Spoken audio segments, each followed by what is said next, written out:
Today's special guest, Brian McFarlane, one of the greatest sports broadcasters in Canadian history and an amazing author. Joe Tilley's Great Canadian Sports Show. Coming up!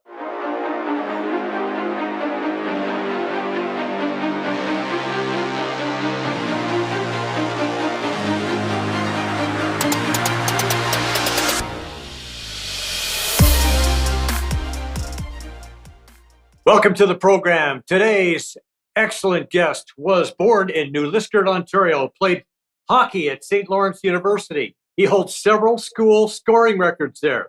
He was host of Hockey Night in Canada for 28 years. He covered sports for CFCF, CFTO, CBC, NBC, and others. Author of over 100 books, a member of the Whitby Sports Hall of Fame, member of the Ottawa Sports Hall of Fame, member of the Ontario Sports Hall of Fame, member of the Hockey Hall of Fame. He was appointed the Order of Canada. Ladies and gentlemen, welcome to the program, Brian McFarlane. Brian, good to see you, my friend. After that introduction, have you got any time left to talk about hockey, maybe? Thank you. Thank you for that, Joe. I'm really honored to be on your show. Yeah, well, I'm really honored to be on your show. Thank you. Thank you, Brian. So, we like to go back to the very beginning, right? We talked about the very beginning. You're born in New Liskeard, but it said you grew up in Whitby and Ottawa. So what do you consider your hometown? Well, both Whitby and Ottawa and Haileybury, I guess all three. Not that I lived in Haileybury for long. My dad was a writer up there, a freelance writer in the Depression. And he moved to Whitby to be closer to the Toronto markets. And then during the war, he went to Ottawa, tried to sign up, and he was too small or had health problems. I'm not sure which. So he worked at the National Film Board from the very onset as a writer. And I don't know how he learned how to make movies, but he did very well there. 14 years, he was nominated, one of his movies nominated for an Academy Award. He was also the drama chief at the CBC at one point. He went to Hollywood late in life to write for Bonanza. And I'm very proud of my dad. And I haven't even mentioned that he was the first author of the Hardy Boys series, a series that sold 100 million copies, and he didn't get any royalties, which ticks me off a little bit. But I don't think anything can be done about it at this late date. So mostly I'm talking about my dad, but I enjoyed Whitby and I enjoyed Ottawa, and I got a lucky break there. I played on a junior A hockey club, the Inkerman Rockets, town of 100 people. Can you believe Joe had a junior A franchise with no rink? And this one-eyed bookkeeper in town, Lloyd Laporte, got a team together that won every year for about 10 years.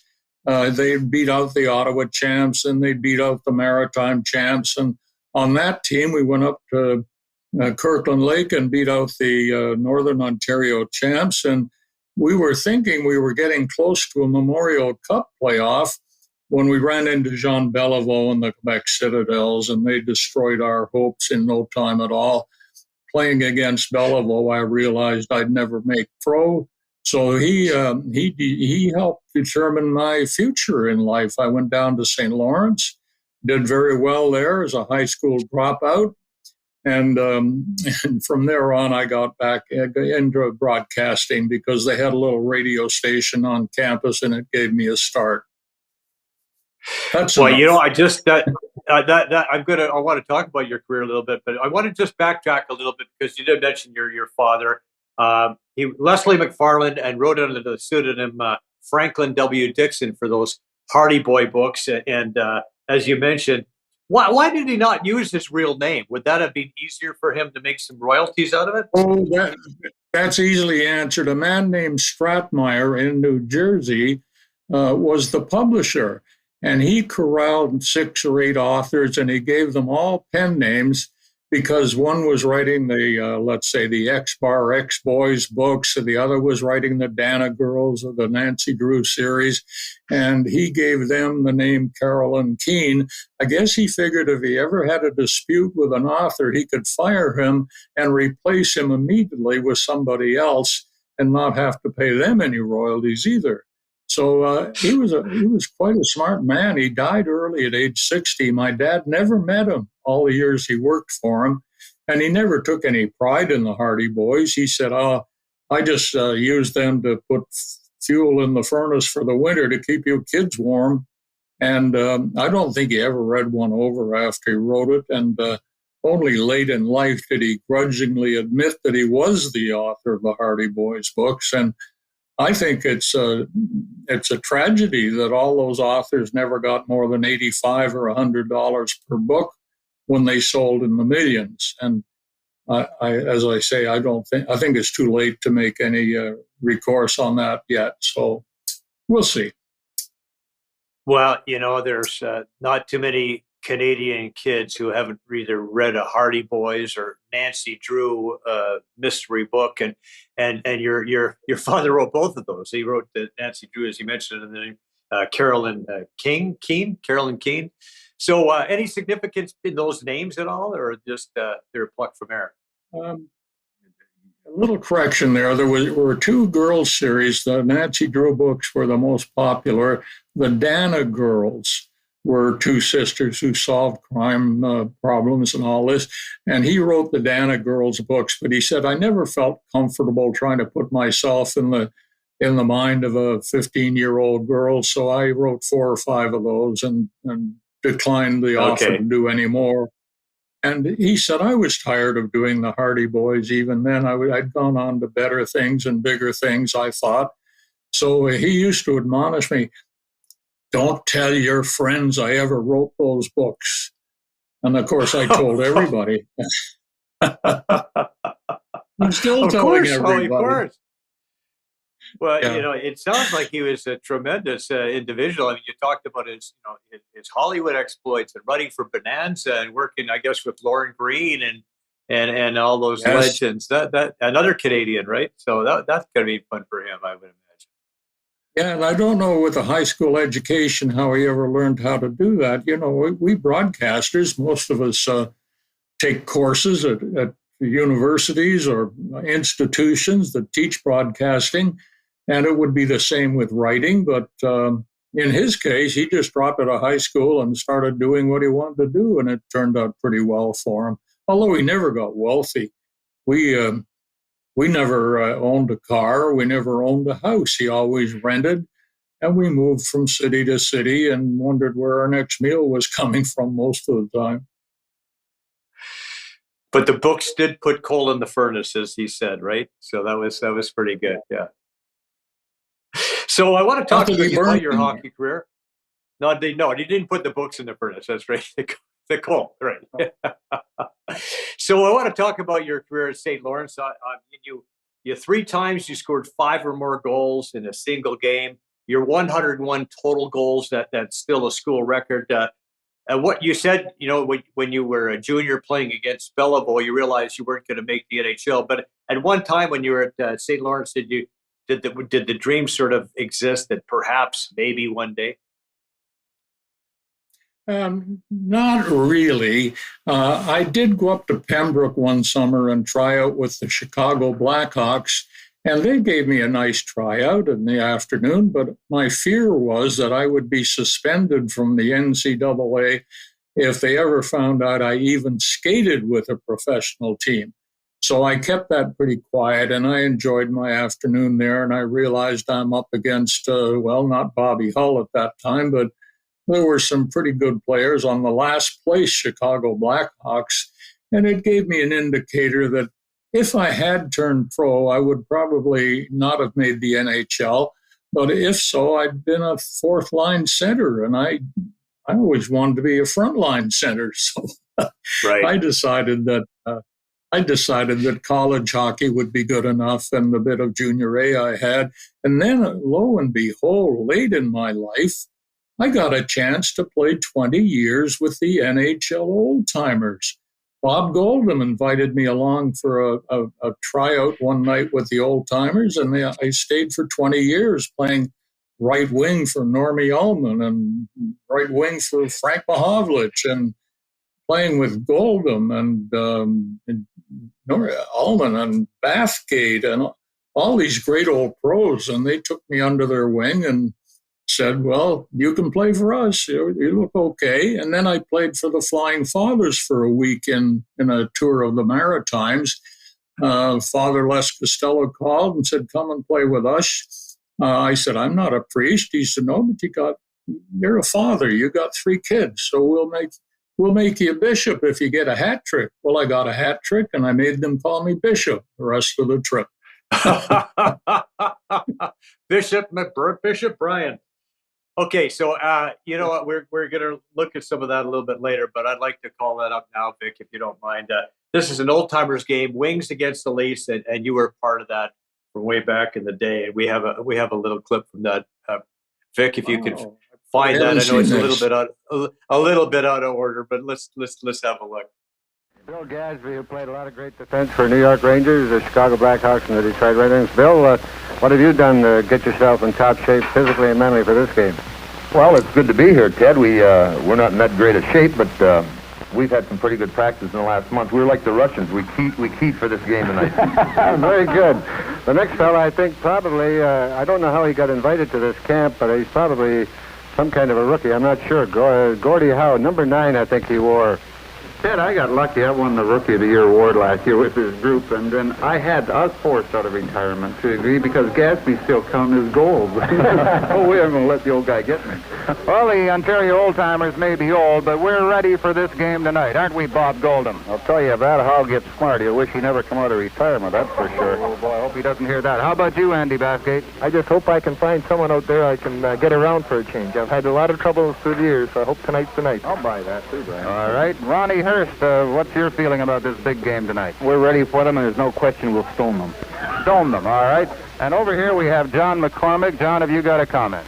I think there's too darn much levity in this dressing room. We got to get that guy. Get that McFarlane. Get that guy. Get our hand. Hit it.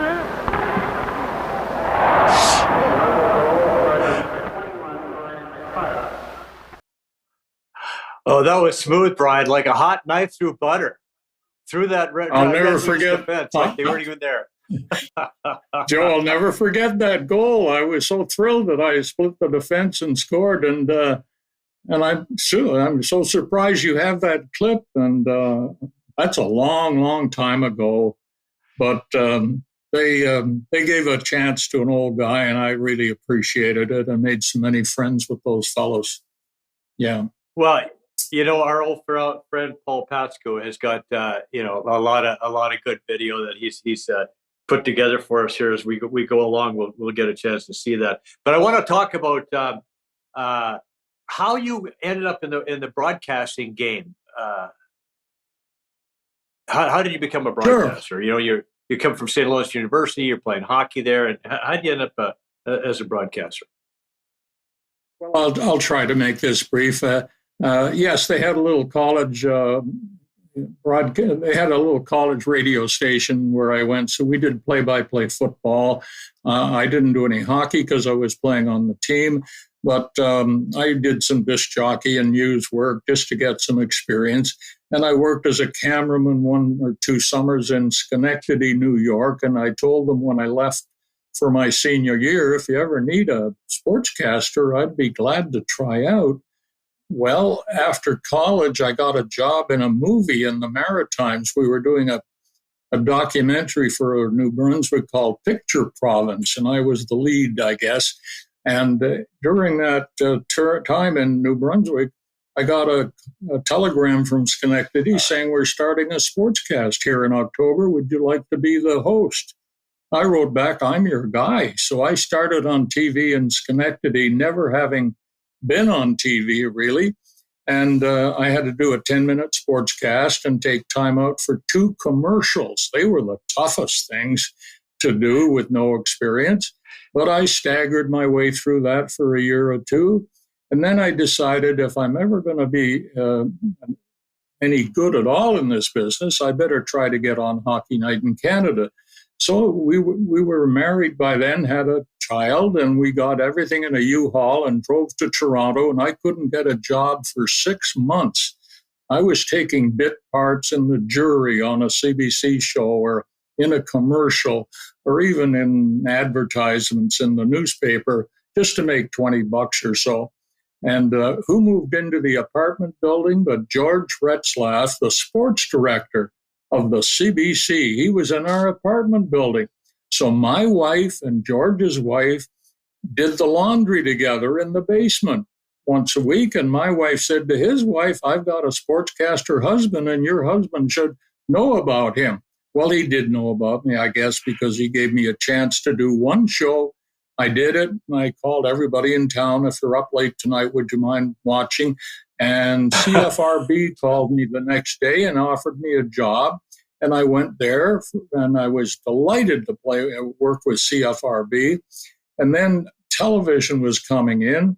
So CFTV in Montreal offered me a job as sports director. I moved there. I hired Dick Irvin as my assistant at $75 a week. And he had to take a pay cut to get into the business. And I said, I'm embarrassed, Dick. I can't hire you at that fee. Well, he went to the boss, and the boss said, here's what we're hiring you at, Dick, $75. Take it or leave it. Well, he took it. He said, it's a good thing I'm living at home and I'm not married. So that started him off. Well, I gradually got back to Toronto, and I went to McFarlane Advertising for a while. They were going to introduce a college hockey college concept I'd conceived, but they never did. So they put me up in the gondola with Bill Hewitt, and I was there for 17 to 20 years, something like that, with Bill and Foster. And NBC called along the way. I had 3 good years there.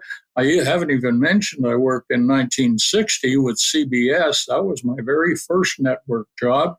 And that was also a huge break. So I got lucky along the way, but I think it helped that I moved to Toronto and was nearby when they needed somebody. I don't want to take your whole show time. Yeah, no, that's great, buddy. That's I love reminiscing. It's great. So this is an interview you did for 1957. I'm guessing you might have been at Schenectady at the time. You're at Cooperstown for the Hall of Fame induction of Sam Crawford, and you interviewed a guy named Ty Cobb. Let's roll that clip. Ty Cobb. We're very happy now to be talking with one of the greatest baseball players of all time, Mr. Ty Cobb. And you came all the way to Cooperstown to see your friend Sam Crawford inducted into the Hall of Fame today, didn't you, sir? Yes, I certainly did. I'm very happy to be here to see Sam being inducted. He's an old teammate of mine of many years, and I'm very happy to see him in the Hall of Fame, and he richly deserved it. And I see they gave him a beautiful car to boot from his friends back home. That's quite an added honor, isn't it? Well, Sam rates it, and that's fine. I like to see all the boys get all the honors they can. In the car, is it? Oh, yes. Well, it'll be very well, Ty Cobb. I feel very much honored to be here. Thank you, sir. So now later we find out that Ty Cobb wasn't exactly a good human being. But at the time, I'm guessing this is probably, for your career, an impressive milestone for you. Yeah, he had a checkered career, and I guess everybody knew about that. I was afraid that car backing up was going to back right over us and knock us over like 10 pins in the middle of that interview. And another interview, Joe, I did there was with Stan Musial. Oh, he was such a nice guy. And the film didn't go through the camera properly. And the cameraman said, whoever that guy was, can you get him back? We didn't get the interview. Well, now he was shagging balls in the outfield, getting ready for the Hall of Fame game. I went right out to center field, and I said, Mr. Musial, sorry to tell you this, but we didn't get the interview that we just did. Could you come and do it again for us, please? And he said, okay, kid. And we did it a second time. Then we did it a third time because the film still wasn't running properly. And I remember he put his arm around my shoulder and he said, let's try to get it right this time, kid. And I never forgot that. I thought he was the greatest guy I ever met in my life for doing that for me. Imagine them doing that today, they'd say, "Get lost, kid. You had 2 chances to get me. That's enough." Yeah, exactly. You and I probably, I'm sure, both have been stiffed by athletes over the years who just said, "No, I don't." Yeah. But then you got a guy. Can you do it again? Can you do it again? Can you do? That's pretty awesome. Well, you talked about moving. Yeah, you talked about moving to CFCF Montreal. Okay, we have some video from. I might have been when the station first went to air in January 1961. If we could kind of roll some of that video. That took forever. There we go. Another show. 4 weeks you rehearsed and rehearsed. 3 weeks and it couldn't be worse. 1 week, will it ever be right? Then out of the hat, it's that big first night. The overture is about to start. You cross your fingers and hold your heart. It's curtain time and away we go. Another opening, just another opening of another show.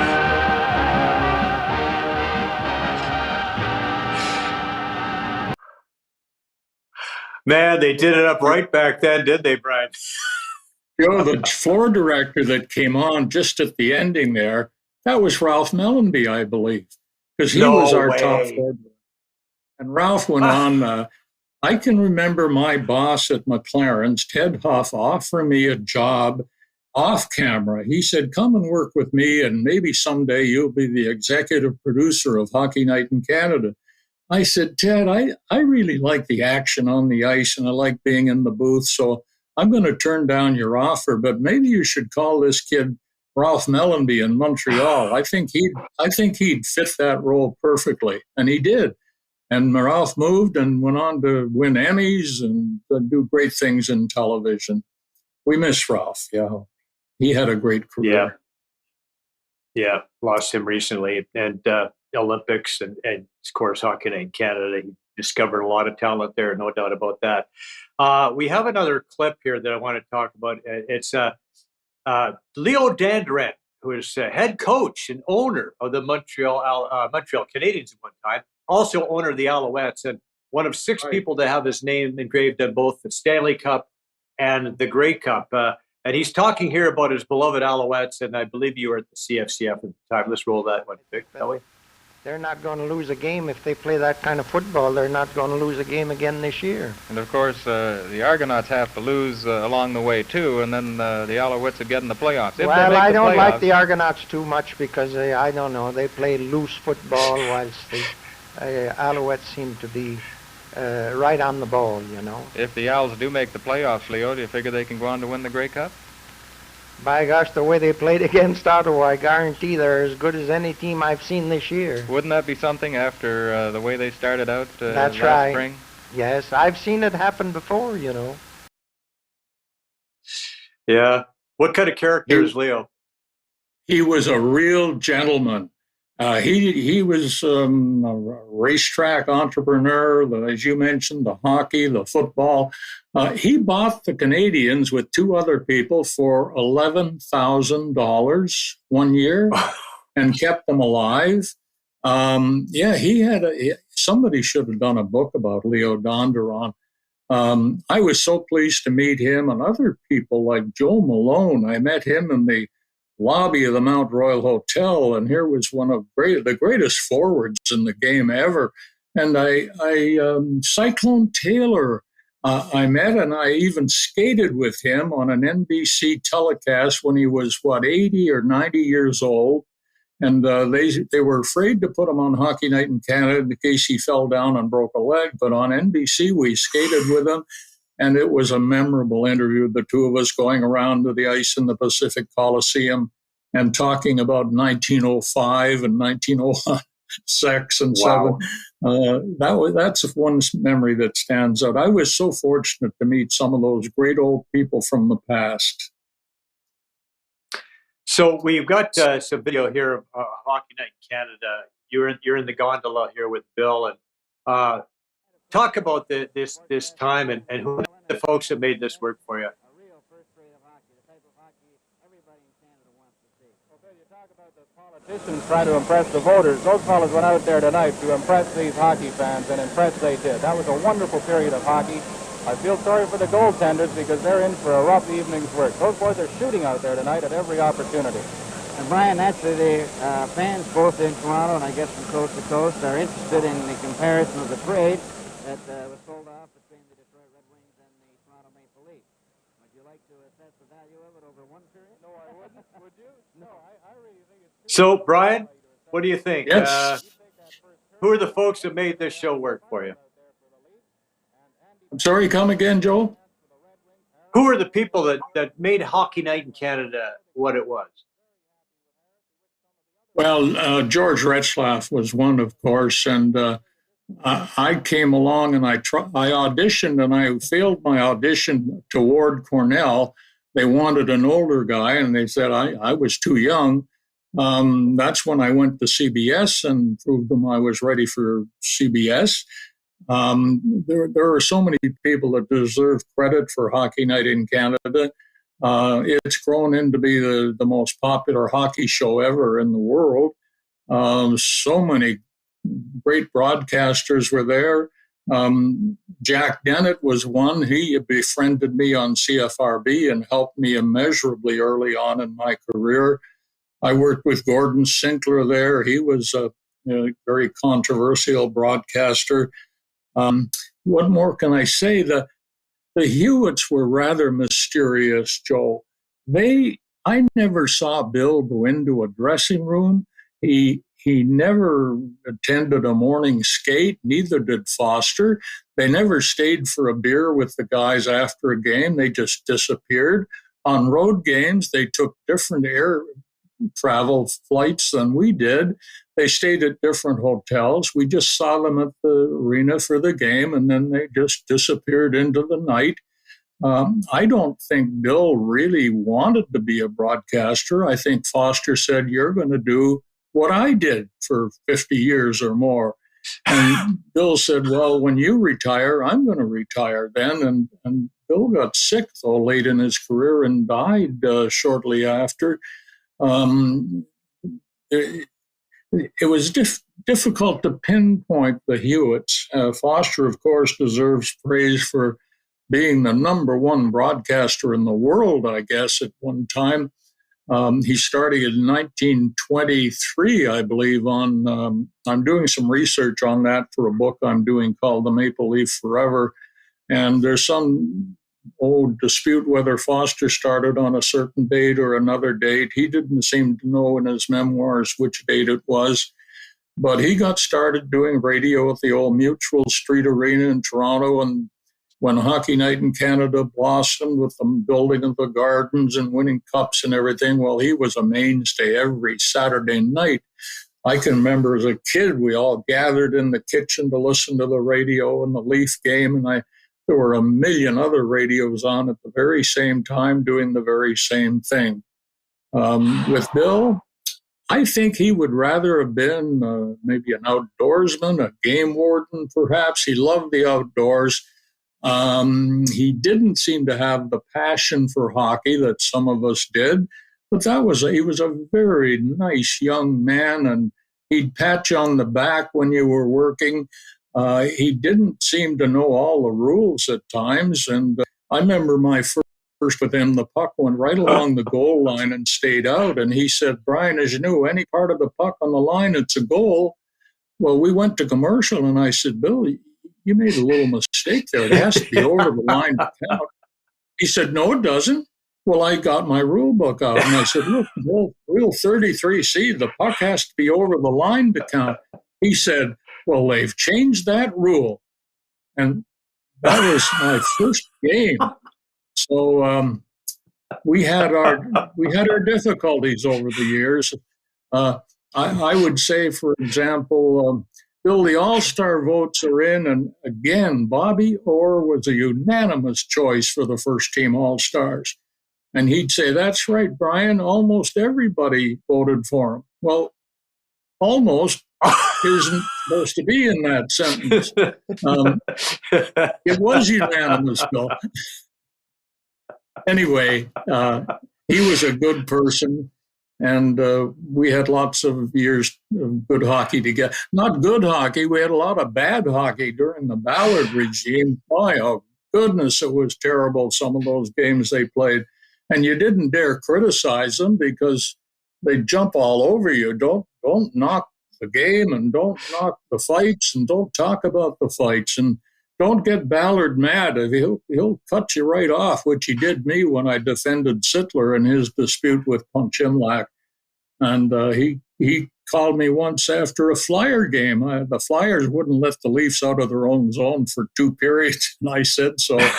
And he came down after the game in front of 40 people. Any more of your pro-Philadelphia comments, you'll never get in my building again as long as you live.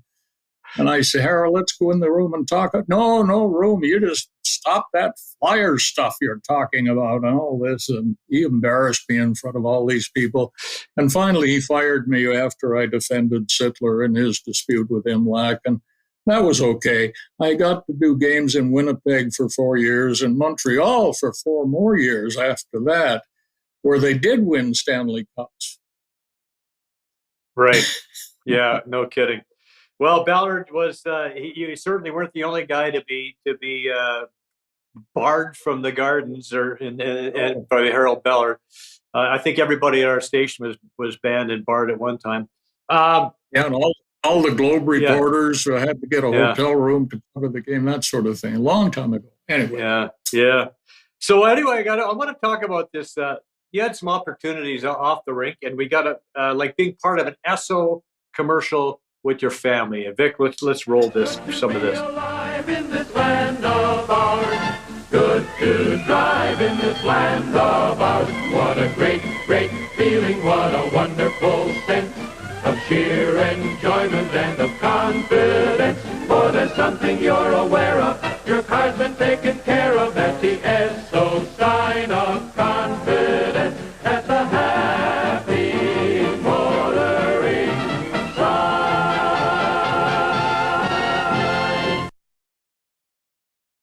Yeah, okay, Brian, Joe. That's a that beautiful wasn't car, my family, but let me tell you about that. It wasn't your family? Tell us the story. That wasn't my family.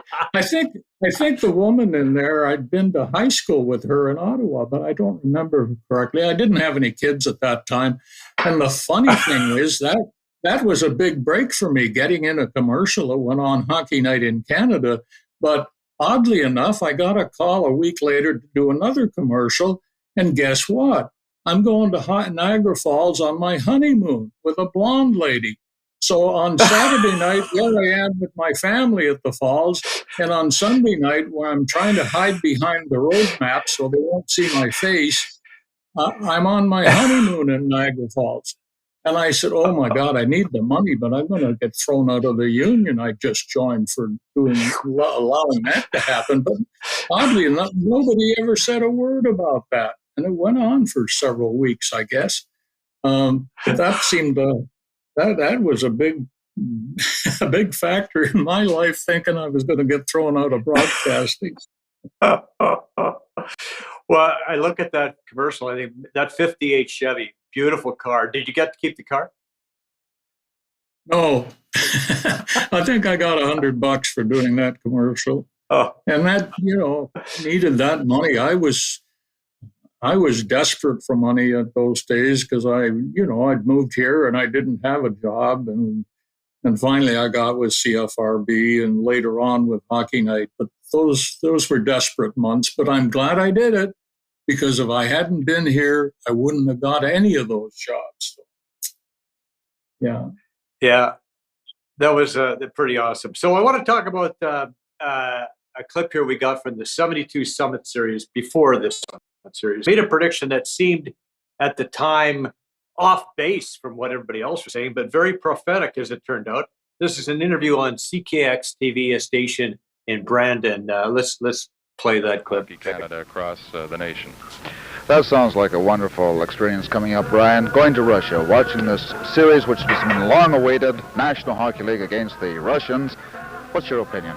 Well, I have a friendly wager. Somebody wanted to bet me that Canada would win every game by 8 goals, and I took the bet because I think it's going to be a very close series, Cliff. And you were right. How close can you get? Well, you know, I happen to be friends with Aggie Kuklowitz, the Russian, and well, he's a Canadian working with Air Canada in Moscow, and he spoke the language. He knew the players, and he told me that the Russians were a lot stronger than anybody thought they were. And Aggie played a couple of games in the NHL, so I took his word, and I suspected that it would be a close series, and I lost. I won the bet from the fellow I bet with, but I never got the money. I don't know what happened. He just forgot about the fact he lost that bet. Anyway, it doesn't matter. Never saw that money, no. Well, you talked earlier about being on NBC, and we actually have a clip from you on NBC. This is from April 28, 1974. It's a playoff game between the Flyers and Rangers. There's a scary incident involving Barry Ashby of the Flyers. He takes a shot at the face, and you were right there. Here's a call from Tim Ryan and Ted Lindsay. Stemkowski gets it. Rolfe, a shot that hit Barry Ashby. A shot wide. Ashby is down and hurt. Ashby was hit right in the face with a shot by Dale Rolfe. He is in great pain down there, and they're coming out quickly with trainer Frank Lewis and calling for the doctor to come out. A high rising shot by Rolfe caught Barry Ashby right in the face. We're going downstairs now to Brian McFarlane, who is right out there on the ice. Talk to the linesman, and Barry Ashby was hit just on the eyelid, just above the right eye. It is a bad gash, according to the officials. Matt, you were there. Could you describe it? It's just above the eyelid, between the eyelid and the eyebrow. Well, there's a lot of blood, and they've moved quickly to get Barry Ashby off the ice on this stretcher. Wow. I mean, when you think about that, like talking to the official. I made history, didn't I? No. Yeah. Made history that day. And, you know, the funny thing was, I was at the gate with the microphone ready, but not for this to happen.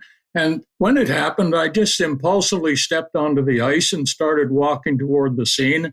And I can remember Brad Park on the Ranger bench said, "Brian, you're not supposed to be out here." I said, "Brad, I'm not stopping now." And I kept going, and I got the interview. And I read in the paper the next morning, McFarlane told stay off the ice in future. Well, nobody told me anything. But a week later, I went to New York again, and there I ran into Clarence Campbell, the league president, in the corridor. He walked by. I said, "Hello, Mr. Campbell." "Hello, Brian." He walked on, then he stopped, and he said, "Brian, stay off the ice." And that's the first I'd heard that direction. But I'm so pleased I did go on the ice then, because nobody else has ever done it and probably never will in the history of NHL broadcasting. We'll see. Yeah. Well, that was, I mean, you know, I guess you go with your gut, right? I'm sorry? You go with your gut. At the time, it just seemed like the thing to do. Yes, you do go with your gut at times. And sometimes if you listen to your bosses too much, you don't get anything done because they don't want to lose their jobs or have anybody get angry with them, especially Ballard.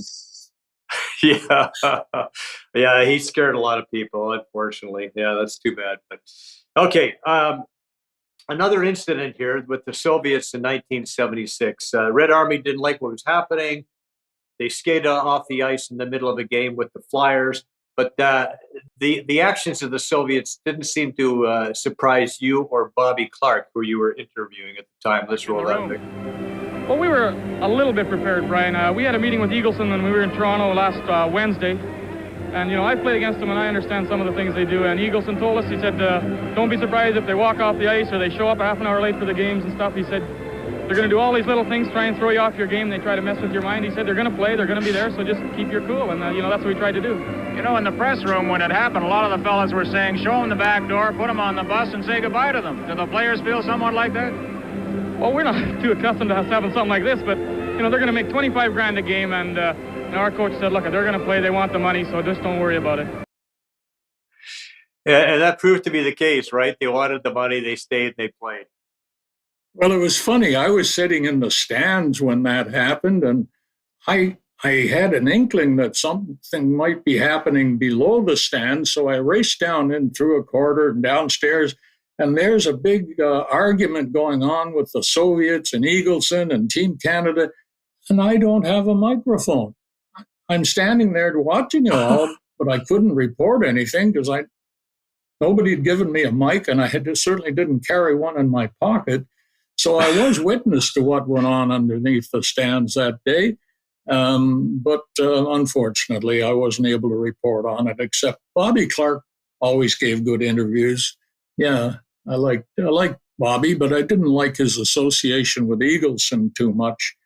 And the same with Pulford and others.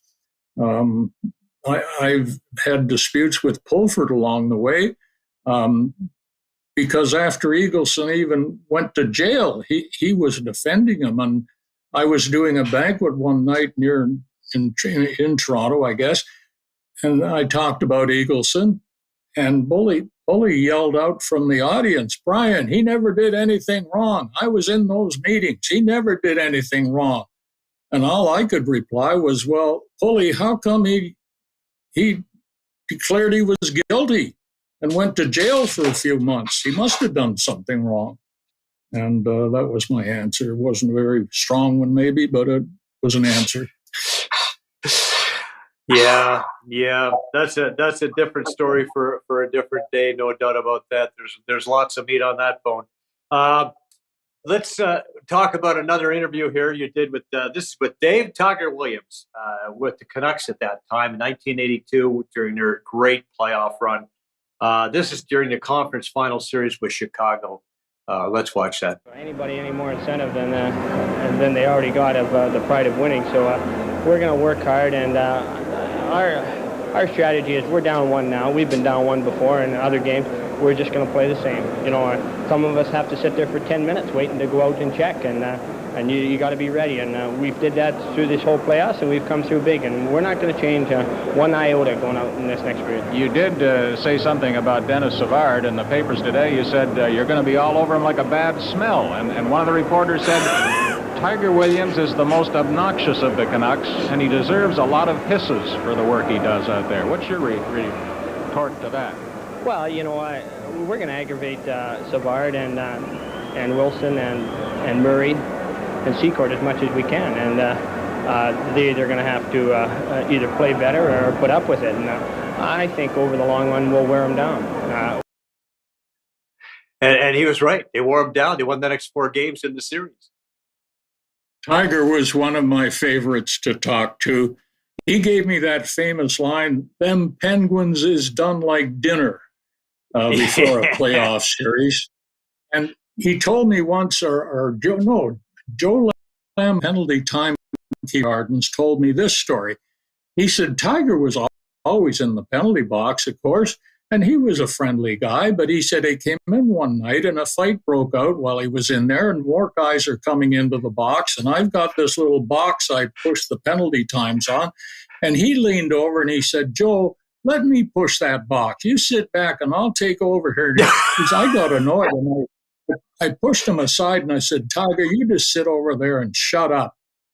And he said in a wounded voice, "Joe, if you're going to speak to me like that, I'm never coming back in here again." And that kind of broke me up. That was Tiger. Oh, yeah.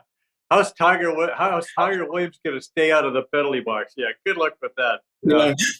And you know, Joe, everybody loves Dave Keon. I mean, nobody says anything bad about Dave Keon. He was number one on all the Leaf charts and all this.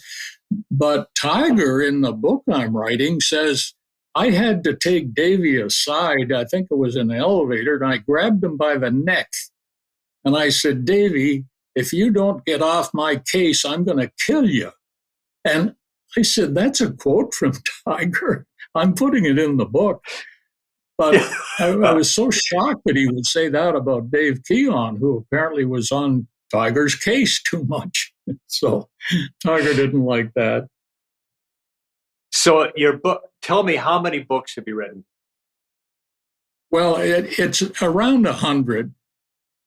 I'm pretty sure it's 100, but I'm not absolutely sure. So I'll probably write. I've got 10 in my computer, 10 or 12 books, and I'm having trouble reaching publishers. I just wish somebody watching this would say, I feel sorry for the old guy. He's got all these books in his computer. They probably are good because he's got a track record. I'll give him a call and read over. There's about 12 kids' books that I think are really good.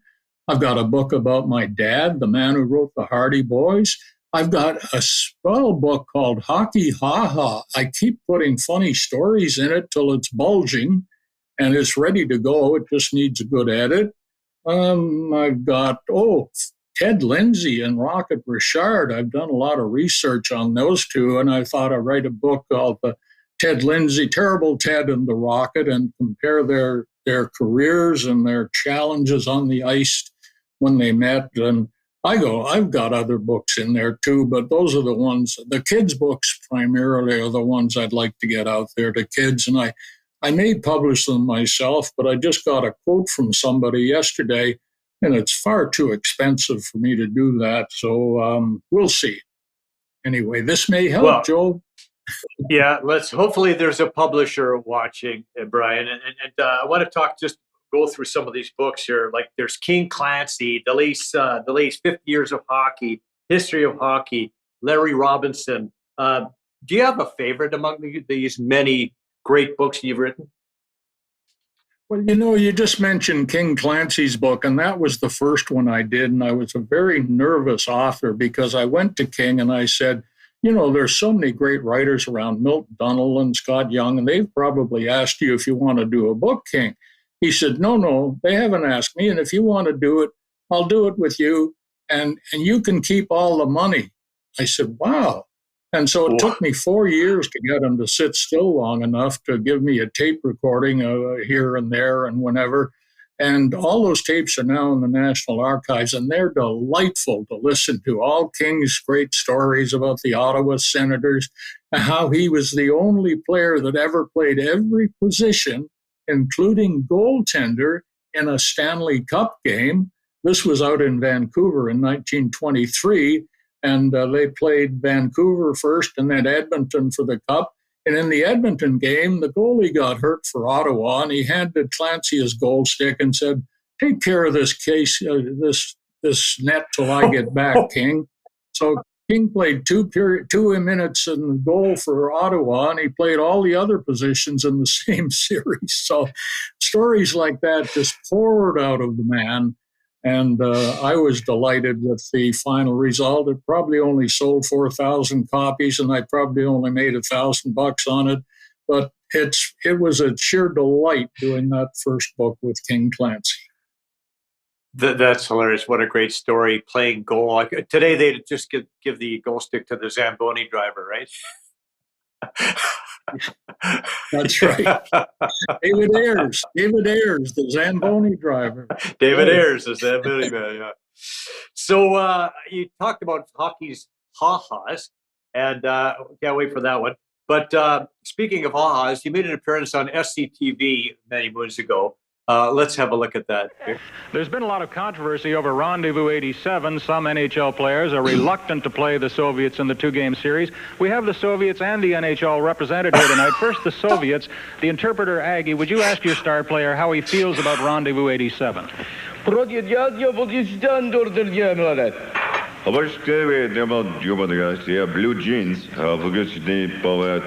Chicks. What he says is, in terms of national prestige and of meeting our Canadian friends again, we are looking forward to it with great anticipation. Oh, that's good. Now the NHL side. How do the NHL players feel about Rendezvous 87? How do the NHL players feel about Rendezvous 87? Well, personally, I have other projects that I'm working on, like a sequel to my hockey video called Hockey Hairstyles My Way. The NHL are indeed very interested. Oh, that's good news. We're all looking forward to the big event in Quebec City.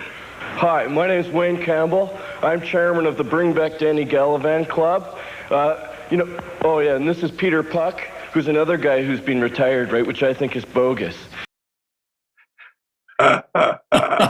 Okay, Brian, you played a very good straight man, I must say. A very good straight man there. That was Second City, of course, and my boss looked at that, and he said, "That's not funny."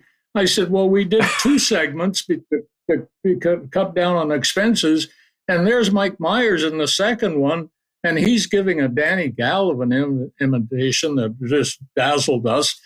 And he said, no, wait, I don't want him on again. And yet everybody said, "Oh, that was really funny." And I'm glad you got the second one on with Gallivan and Mike Myers, because my boss had never heard of Mike Myers. He didn't know who he was. But that's all. I smiled all the way through that because I was thinking what happened behind the scenes. And Peter Puck, that was my daughter in the costume. She happened to be in the studio that day. So she was playing Peter Puck. And Joe, there's a group planning a major comeback for Peter Puck for all the kids that don't even know that name. And I really like these guys. They're a Toronto advertising company, and they're really eager to get moving with a recreation of Peter Puck. And we've given them the sanction because we own the Canadian rights. And I'm kind of excited about it. At first, I thought, well, Peter's had his day, and he had a long run at it, 30 years, starting with NBC. And now a few years have gone by without Peter, and people seem to miss him. So maybe there'll be a big comeback coming. We don't know about these things until they happen. Well, for a little more background here on Peter Puck, we got an interview here you did with our old pal Ken Daniels a few years back talking about Peter. Let's roll that one. I had the Canadian rights, and now I've garnered worldwide rights to Peter Puck from Hanna-Barbera. It's really a character they weren't doing anything with anyway. It got in the Toronto Globe a couple of weeks ago that I'd sold these rights to a group in Hamilton for $300,000. I was astonished when I read that. Nobody asked me if I'd sold anything, but I'm hanging on to Peter Puck. He's going to come back in the 90s. With the number of girls registering today in hockey, organized hockey, I think there's absolutely a need for a penny puck out there, and we've got to invent that character pretty soon. The world's fastest team sport. It's NHL time. Whoops! So there you go, Peter Puck, and here we are in the 2020s and talking about it. Hey, you keep surprising me. Some of these clips I have not seen ever, I don't think. And isn't that strange that I talked about a comeback back then for Peter and Penny Puck? And Penny's a very big part of this new reincarnation. And I think that's welcome because there should be a place for Penny in women's hockey. I've been a longtime supporter of women's hockey and did a book about the history of women's hockey, Proud Past, Bright Future, good title, and talked to some wonderful ladies from the old days. One of them told me, Joe, she was a goaltender on a team, and to thwart the other opposing forward, she'd put a load of buckshot in the hem of her long skirt, which trailed along the ice. And the buckshot in the skirt stopped the puck from going in. I said, well, there's something that Turk Rota and Tony Bauer never thought of. So. Buckshot in the bottom of your hockey pants. There you go. Yeah. So let's talk about when you were inducted into the Hockey Hall of Fame in 1995.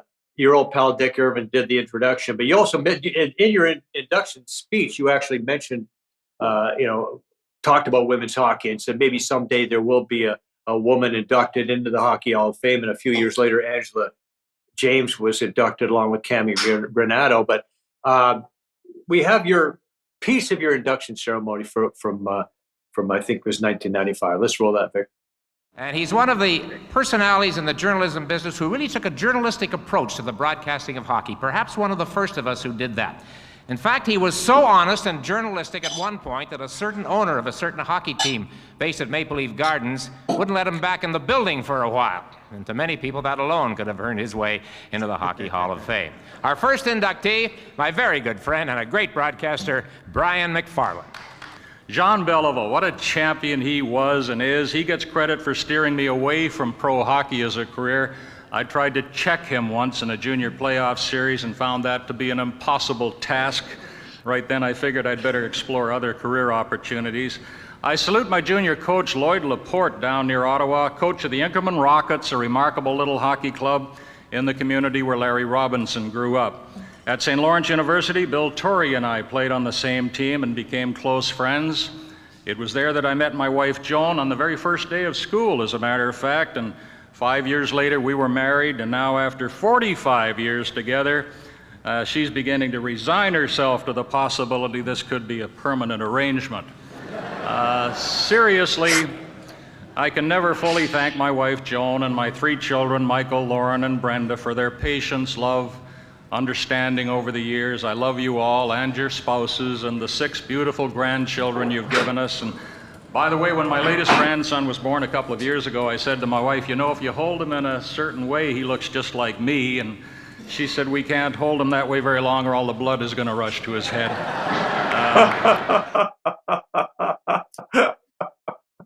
Corny joke. Had to get a corny joke in, Joe. My wife looks good there, though, doesn't she?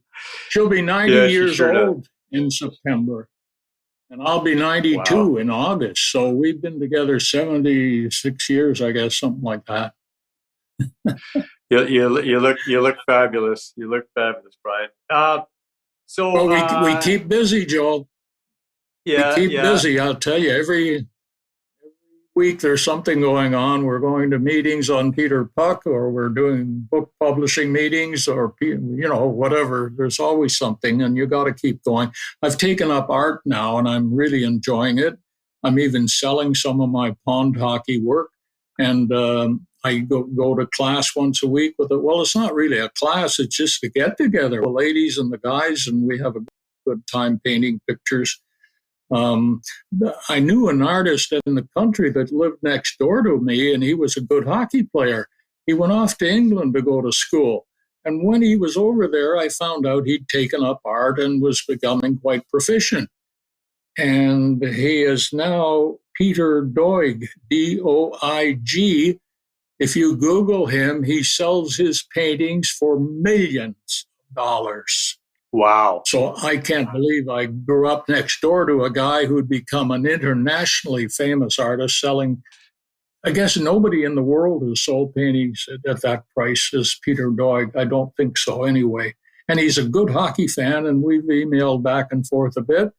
And when he went to the Montreal dressing room a few years ago, P.K. Subban came over and said, Peter, I always wanted to be an artist, but I couldn't afford it. They're paying me so much money to play hockey. I have to play hockey. Yeah, I have to pay the bills. Well, you can see the art behind it. That's fantastic. And our son Tyler is an amazing artist too. Tyler Tilley, look him up sometime. He's got some incredible stuff. He lives in Thailand and he paints. He's an artist. That's what he does for a living. And he's great! The art world. I like that world. You don't take any penalties. You don't get swatted down to your knees by some guy with a hockey stick. And it's a peaceful world. Yeah, it's a nice world. Yeah, he's never been barred from Maple Leaf Gardens, strangely enough. Never barred from an art gallery. No. Facebook has problems with this sometimes, but that's about it. So another award you received more recently in 2020 in November, the appointment of the Order of Canada. Tell us about receiving that honor.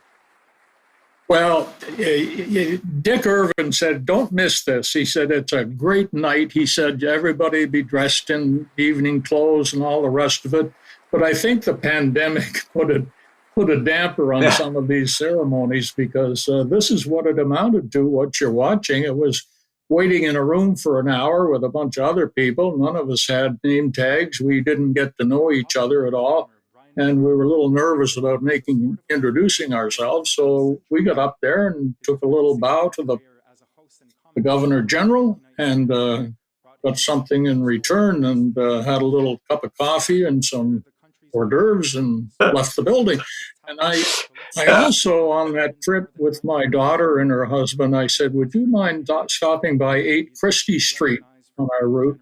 And that was where I grew up. And there were several college students living in the house now. And I got to see the old room that I lived in when I was a teenager in the kitchen where I put on skates and skated down the street to the rink. And I said, it's unusual that one of the highlights of the trip, if not the highlight, was visiting 8 Christie Street and not all the rigmarole that went on at Rideau Hall. But that sounds ungrateful, and I don't want to sound that way. It was a great honor, and I treasure it.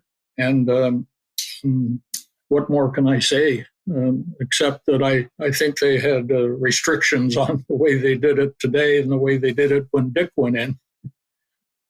Right.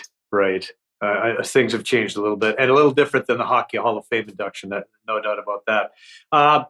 You've got your own Hall of Fame exhibit. This one, we have some video of the one that you had when it was in Niagara Falls. You also had one at Garnet B. Rickard Complex in Bowmanville. Very impressive collection. I've seen it. Where is the collection now? It's in Edmonton, I understand. A man came from Edmonton a few years ago and bought the whole thing from the township of Clarington and moved it out to Edmonton. And I don't know whether you want the audio on this or not. No, it's okay. Just a video. Yeah. Okay. So he thought he would reopen. I said, well, that's great that in the Western Canada has nothing like my hockey museum. So good for you. You take it out there. And I checked him out, and he seemed like a pretty good guy. But he's had trouble finding a home for it. I think he thought of putting it up in Fort McMurray or somewhere. I don't know whether that's going to work. But maybe he's just waiting for the old caboose to run over us, and then he'll sell it off. I don't know anymore what might happen to it, and I don't have any control over it, but I sure had about 10 years of good fun meeting great people when we had it in Niagara Falls. And, some NHLers would come in from time to time, and one fellow walked in, and because I let his kids in free to give them a tour, he walked in the next week with Terry Sawchuk's signed gold stick by all the Red Wings from 1960. And he said, you let me in free with my kids. I want you to have this for the museum. Wow. And things like that happened. The stick was probably worth $5,000 or $10,000. I don't know. I'm not a real collector, except I like the museum collection. And it was more or less a photo collection of the history of hockey. And Johnny Bauer had a photo in there, and I had Bobby Hull scores against Bauer. And he wrote on the photo, Brian, he didn't score, he hit the post. Johnny Bauer. I love Johnny Bauer. Yeah, Johnny was one of the most wonderful people I've ever met in any walk of life. Just an absolute gentleman, no doubt about that. Yeah, he really was, yes. Yeah, I want to ask you what you think of the game today before we go. Well, okay, I watched the Leafs last night, and oh my gosh, they started off so well, and Buffalo couldn't get a shot on goal, and then Buffalo revived and won the game. I don't know what to make of it. Sometimes they look like cookie cutters, these players today. They all seem to be 6'2", and they skate like the wind, and they do all the fundamentals so well that we struggled with growing up.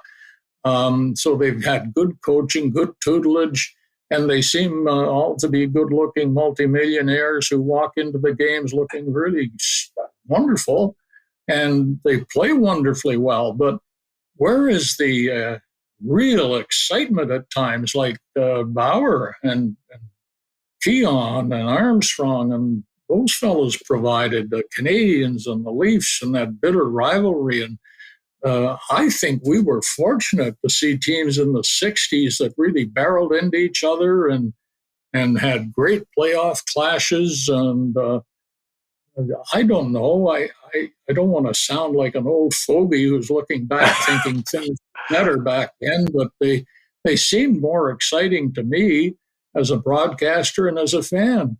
And some of these games, you can take them or leave them. You don't know the names of these half the players that come into town. They play out as in the Western Conference, and you seldom get to see a lot of them. Connor McDavid stands head and shoulders above everybody else out there, and with the East too. He has one of my paintings, by the way. His grandparents bought one and gave it to him. Nice. Nice. He is a wonderful hockey player. But where are the others like him? I guess they're out there, but they don't stand out like Gordy and the Rocket and Bobby Hull did, and Mike Bossy and Ryan Trottier and Guy Lafleur. I mean, imagine Guy Lafleur playing today. So that's a rambling. Yeah. I get that though, but another question I want to ask you before we go is like, watching the games today and all the sports betting ads throughout the game. What do you think about that? I am furious at that. I just look at the NHL and said, "How dare you ruin our game? You're the league that kicked Billy Taylor out for life for gambling on a game back in the 40s, and Don Gallinger too. And they weren't even perhaps gambling on their own team, but these guys are fostering an addiction to gambling among young people and parents and fathers and mothers, and I think it's shameful. They don't need all that money from gambling revenues on ads. They can make it from the normal people, where Tim Hortons and Canadian Tire and Molson's and whatever. That's just my one man's opinion, but I know that a lot of other people are really annoyed that these jackasses are coming on and touting gambling, and half the time you can't even hear the message. We don't understand what we're gambling on. The way they paint the picture, nobody can understand what the hell they're talking about. And yet they're allowed to do this to our Hockey Night Canada and our other telecasts. It's shameful. Enough said. Right. Yeah, and I find that when you're talking about the excitement, the flow of the game, and when you bring that stuff into it in the middle of the game, it's right throughout the broadcast. They pop these in, and it does have an effect of slowing it down, in my opinion. But that's the way it is. Well, Brian, I want to thank you so much for taking the time to join us. It's been fun taking this trip down memory lane, and really enjoyed this. Joe, I just want to say thank you very much. I feel like the forgotten man. I can't get my books published. I'm very seldom called on for things like this, and I appreciate it coming from you because we go back a long way together. And I want to compliment you on all that you've done for broadcasting, and you've had an excellent career, and you should be very proud of what you contributed, because I'm proud of you, and I know a lot of others are too. And I know you're short for time, so I'll say goodbye now. But again, thanks for having me today. Thank you, Brian. Thank you so much. More sports when we come back. Joe Tilley's Great Canadian Sports Show is brought to you by Addiction Rehab Toronto, Toronto's #1 alcohol and drug treatment center, saving lives, reuniting families. The only treatment center in the province to offer medical detox, treatment, sober living, and lifetime aftercare all in one place. Our unique and specialized programs are designed to equip our clients with the tools to successfully lead a life of dignity, respect, and purpose. Let us help save your life or your loved one's life. Call today for more information or to facilitate an intervention. 1-855-787-2424 or visit addictionrehabtoronto.ca. Visit moregolf.ca. You'll find everything a golfer could need, from balls, gloves, clubs, custom fitting opportunities, training gear, valuable accessories, and some great deals. Looking for that perfect gift idea for the golfer in your life? Go to moregolf.ca today.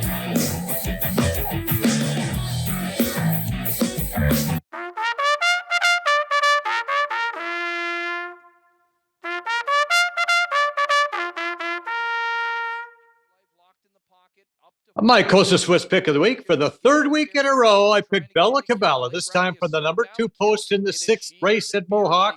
She had a decent chip from the pocket, pulled out the pass, but she couldn't quite close the deal. The favorite, She's Beer League, with Trevor Henry in the buggy, held on for the victory. I got place money with Bella Cabella. This week, I'm going to look at some pacing action. Thursday night's fourth race in Mohawk. No Money Honey DQ'd last week. She should get a good price. She was a solid second the week before. Let's go with a 7, 8, 10 exacta and trifecta. For all the racing updates, visit Costa TV on Instagram, Twitter, and Facebook. Go to hpibet.com for your wagering options. Joe Tilley Sports is brought to you by COSA, Central Ontario Standardbred Association, providing a united voice for harness horse people racing at Ontario tracks. Check out your benefits today at COSAonline.com and check out COSA TV on Facebook and YouTube for all the latest harness news and live action updates. Live racing year-round. Go to hpibet.com for all your wagering options. Become a member today, and your first bet is free. That's hpibet.com. And we want to thank all the folks who make this show possible. These are friends, trusted business associates, and all-around great people. We highly recommend them all. Thank you for your support of Canadian and local sports. A reminder that the show is available on iTunes, Spotify, Breaker, Radio Public, Google Podcast, Pocket Cast, as well as the Spanglish Network and Zingo TV. Also, check out the show on YouTube. All of our great past shows and clips are on there, some shorts. Like and subscribe. It is absolutely free. Go ahead. Thanks once again to Brian McFarlane for being on the show. It was great having him here. Thank you for watching, and we'll see you next time. Do you want to buy or sell a home? Could 31 years of real estate experience help you? Why not speak to an amazing team that loves to overpromise and overdeliver? Aldo has a tremendous team of experts on staff. They are committed to making your next real estate transaction smooth and comfortable. Call 416-GET-ALDO or visit getaldo.com. Brian Gribben Insurance Planning, helping you solidify your financial future. At BGIP, what we do that's unique in the marketplace is we show people how to spend and enjoy their money in their early years of retirement without the fear of running out. Also, we're able to do this without you having to change financial advisors. Please look us up at bgip.ca today. Let's book a 30-minute phone call to see how we can bring value to you and your family in your planning. Call Brian today for all your retirement needs. We did. 905-686-5678. MNP, a leading Canadian national accounting, tax, and business accounting firm. MNP proudly serves and responds to the need of their clients in the private, public, and nonprofit sectors. Through partner-led engagements, MNP provides a collaborative, cost-effective approach to do business and personal strategies to help people and organizations to succeed across the country and around the world. With local offices in Oshawa, Mississauga, Burlington, and more, their team is here to support you. Visit mnp.ca today to learn more. Guests on Joe Tilley Sports receive a gift certificate from Classica Imports. Top of the line imported men's clothing. Check out the Classica Essential Collection now. Go to shopclassica.com.